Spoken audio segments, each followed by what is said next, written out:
एका पत्नीने दिलेल्या अविरत साथीस, सहनशक्तीस आणि निस्वार्थ प्रेमाला शब्दबद्ध करणारे प्रेमापोटी, श्रद्धेपोटी आणि आदरापोटी लिहिलेले आत्मकथनात्मक पुस्तक रंजन गुंजन लवकरच कोल्हापुरात प्रकाशित होणार आहे. या हृदयस्पर्शी पुस्तकाचा प्रकाशन सोहळा शुक्रवार दिनांक 13 जून रोजी सकाळी 11 वाजता Shri prince Shivaji Maratha auditorium hall, new college, Shivaji Peth, Kolhapur येथे संपन्न होणार आहे.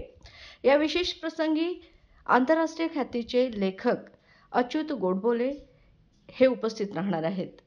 रंजन गुंजन या पुस्तकाचा प्रकाशन सोहळा त्यांच्या शुभ हस्ते संपन्न होणार आहे. कार्यक्रमाच्या अध्यक्षस्थानी डॉक्टर व्ही.एम. पाटील व प्रमुख पाहुणे म्हणून पराग पोद्दार व गीता रूपचरणी उपस्थित राहणार आहेत.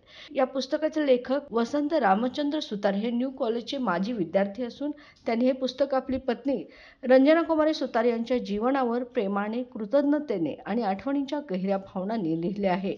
आयुष्यभर दिलेल्या साथीस आणि सुखदुःखाच्या प्रवासात तिच्या निस्वार्थ योगदानासाठी हे पुस्तक एक समर्पण आहे. हे केवळ आत्मकथा नसून ती एका स्त्रीच्या संघर्षाची आणि धीरगंभीर सहवासाची नोंद आहे. या प्रसंगी श्री वसंत कुमार सुतार यांनी लिहिलेली त्यांच्या आधीच्या वाचनीय पुस्तकांची प्रदर्शनीही ठेवण्यात येणार आहे. कार्यक्रमाच्या निमित्ताने कोल्हापूर परिसरातील साहित्य, विज्ञान, शिक्षण आणि सामाजिक क्षेत्रातील मान्यवरांची उपस्थिती अपेक्षित आहे. कोल्हापूरचा अभिमान, युवा शक्तीचा नवा चेहरा, खेळाडू, समाजसेवक, फेमस यूट्यूबर, फॉर्म्युला 1 चॅम्पियन, कोल्हापूरला ऊर्जा देणारा ब्रँड अर्थात KM ब्रँड. सळसळता उत्साह. कृष्णराज महाडिक यांना वाढदिवसाच्या अनंत शुभेच्छा. शुभेच्छुक धनंजय महाडी, युवा शक्ती, कोल्हापूर.